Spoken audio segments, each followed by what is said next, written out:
Assalamu alaikum students, and welcome to the new lecture of BS English 4th semester, History of English Literature Part 2, and the movement under discussion today is New Historicism.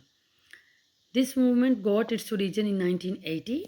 First of all, we will introduce the movement. The term New Historicism was coined by the American critic Stephen Greenblatt in his book Renaissance, Self-Fashioning from Moore to Shakespeare, 1980s. And this book was considered to be the beginning of New Historicism. But at the same time, we can also note that the same tendencies were highlighted and identified in the works by various critics published during the 1970s. And in this regard, we may quote the example of J.W. Lever's book, The Tragedy of State, a study of Jacobean drama, which was published in 1971. And this was a very brief book, and it also challenged conservative critical views about Jacobean theatre and linked the plays much more closely with the political events of their era than previous critics had done. So Greenblatt and J.W. Lever's books were the main foundation of New Historicism.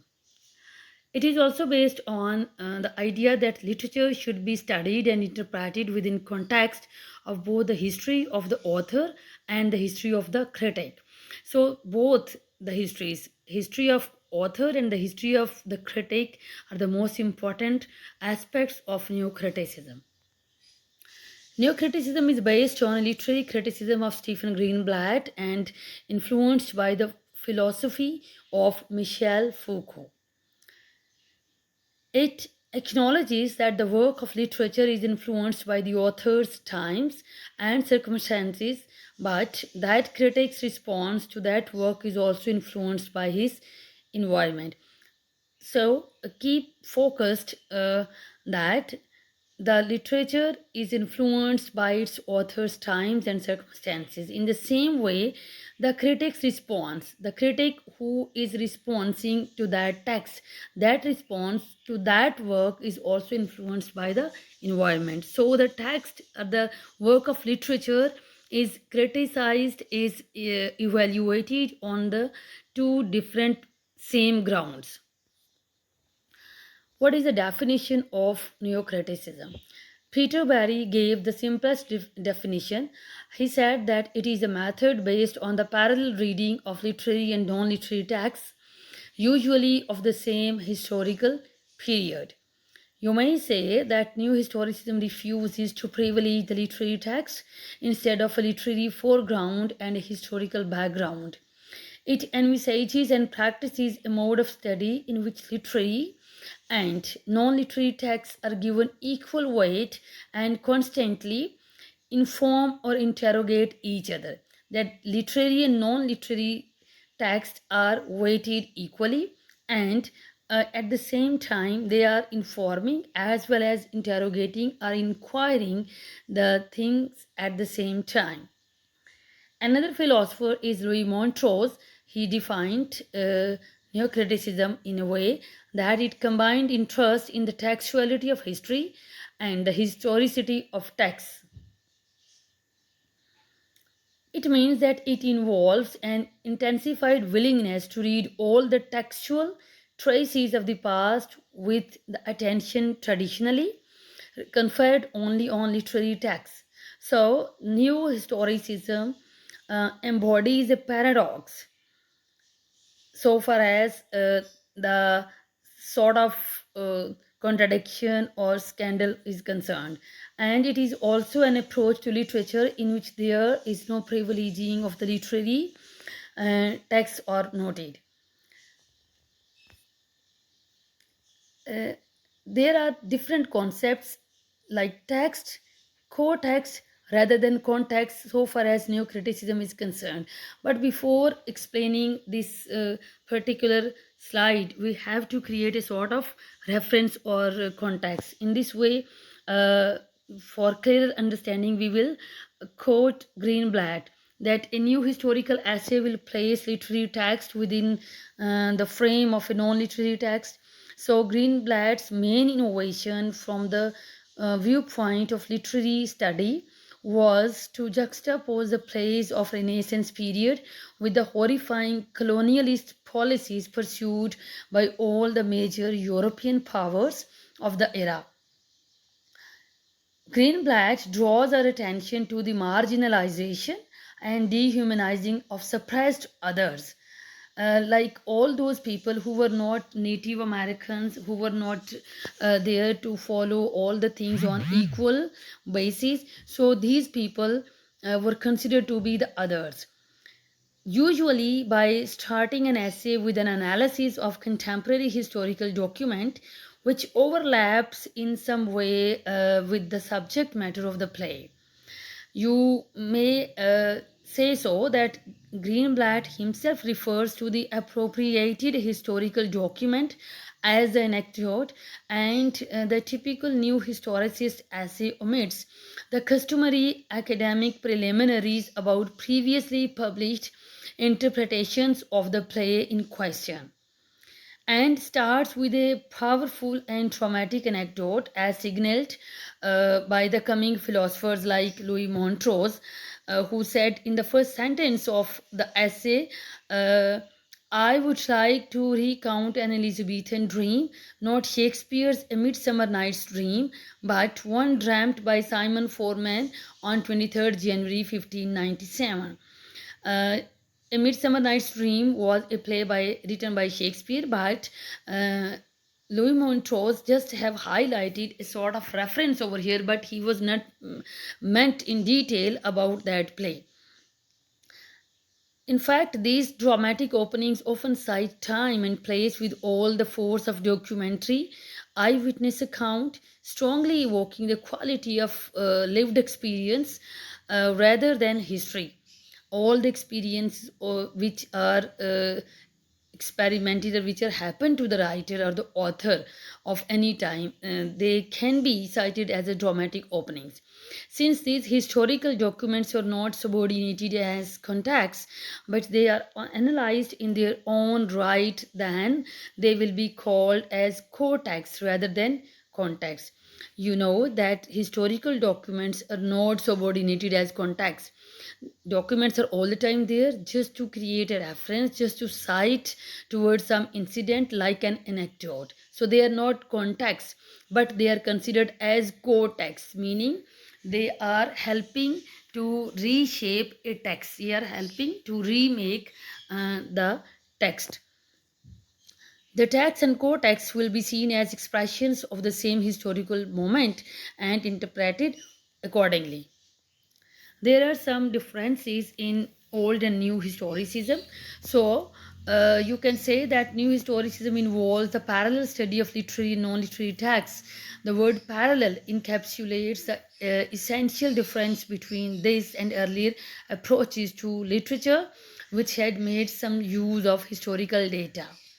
So these earlier or former approaches made a hierarchical separation between the literary text, which was the object of value, the jewel, as it can be said, and the historical background, which was merely the setting and by definition of lesser worth.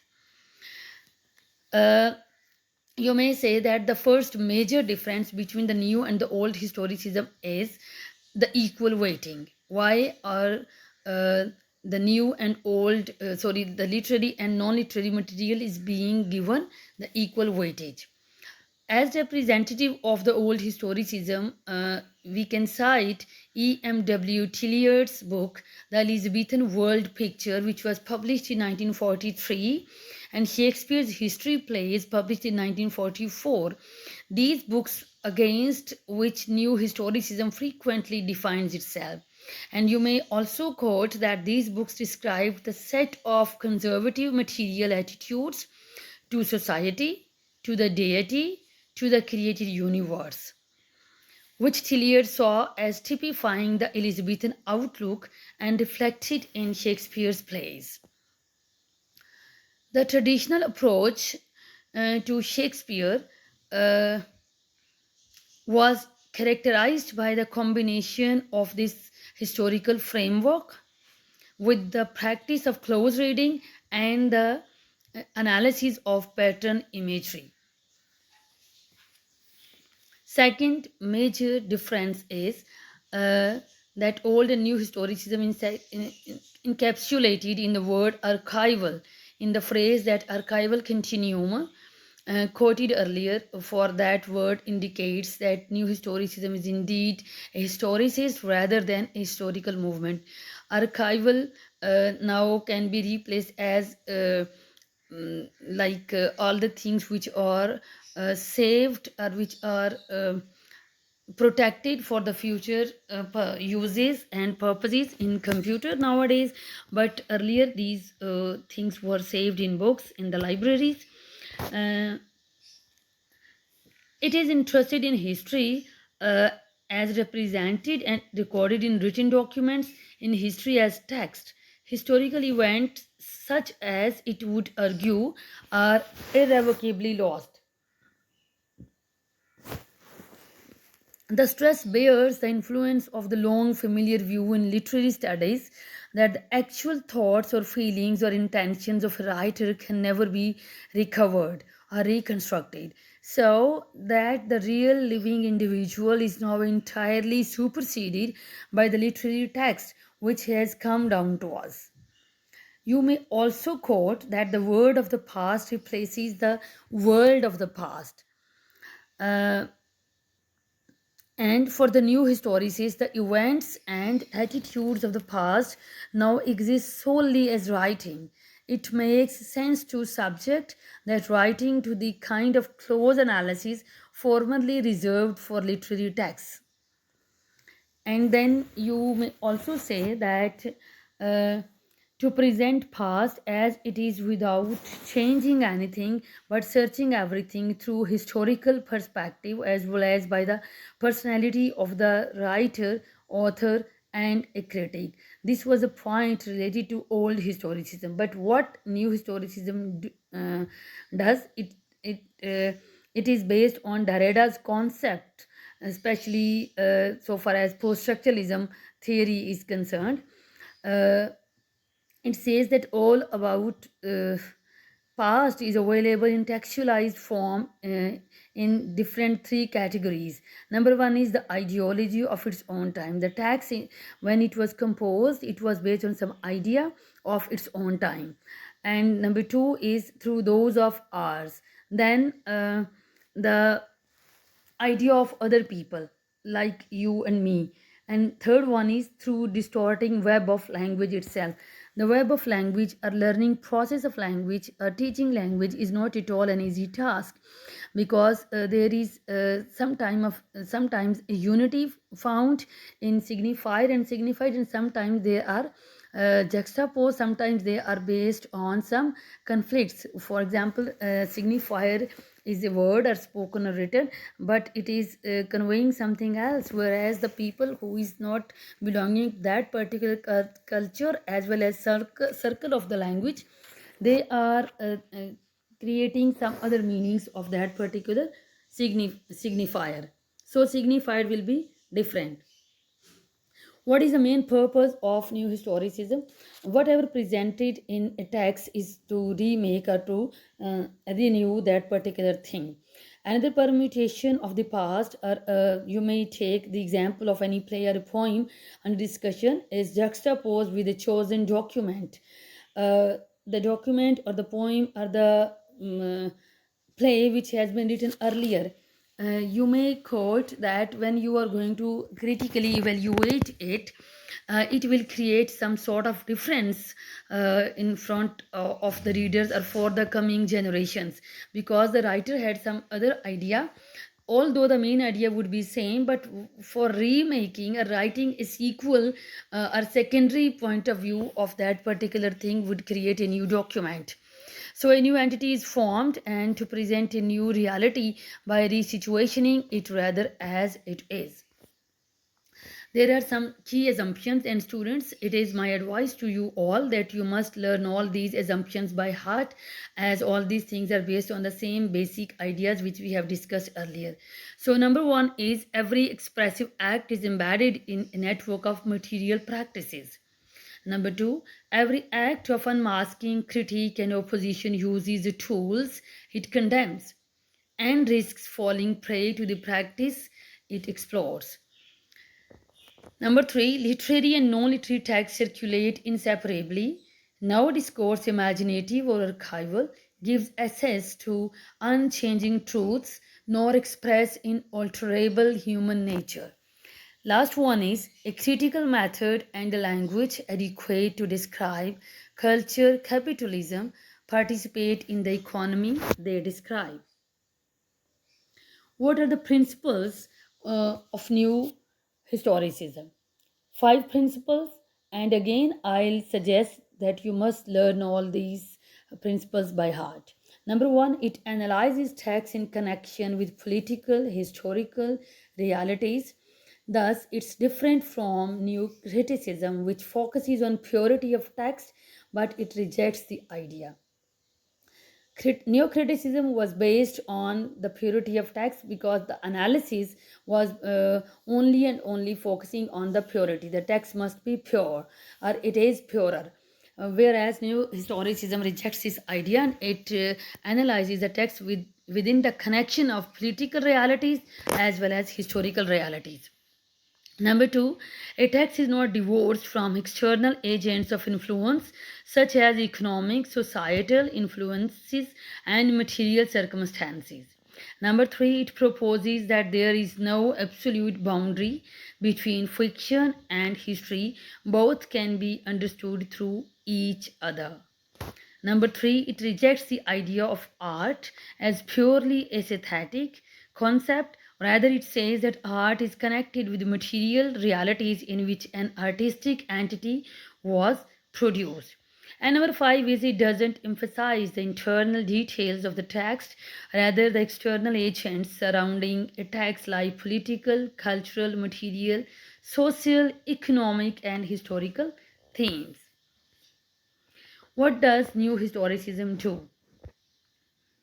New Historicism uh, resolutely anti-establishment, and it is all the time there in accepting and celebrating all forms of differences and deviances which are recurring or which are appearing in remaking or recreating the text with the help of historical co-texts, and it is always implicitly on the side of liberal ideals of personal freedom.